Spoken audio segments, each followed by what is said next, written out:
And I predict that, I'm not going to predict races, but I will predict this.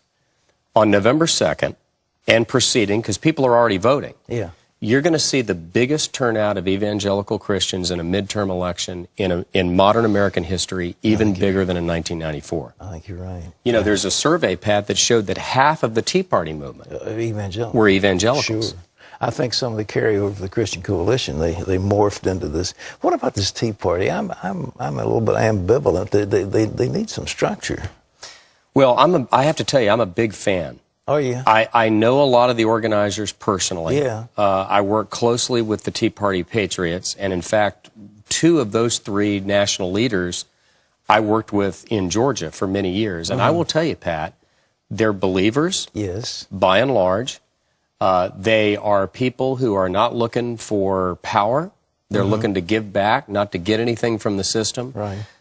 I predict that with them, as with the pro-family movement, of which you were such a key pioneer, that there will come sophistication, maturation, and structure over time. But it's kind of like at the beginning. I mean, at the beginning of the so-called religious right, I mean, it was, you know, it was a few guys flying around in airplanes doing rallies. Sure. But now look at how sophisticated it is, but that took 30 years.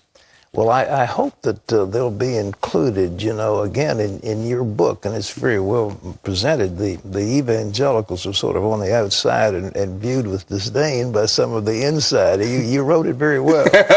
You know a little about that. I know where that disdain is. You know, out in the front, they hug you and kiss you, and behind the scenes, they make fun of you. Right. Or the other way around. They want to meet with you in private before the election, but they don't want to be seen with you at the cameras.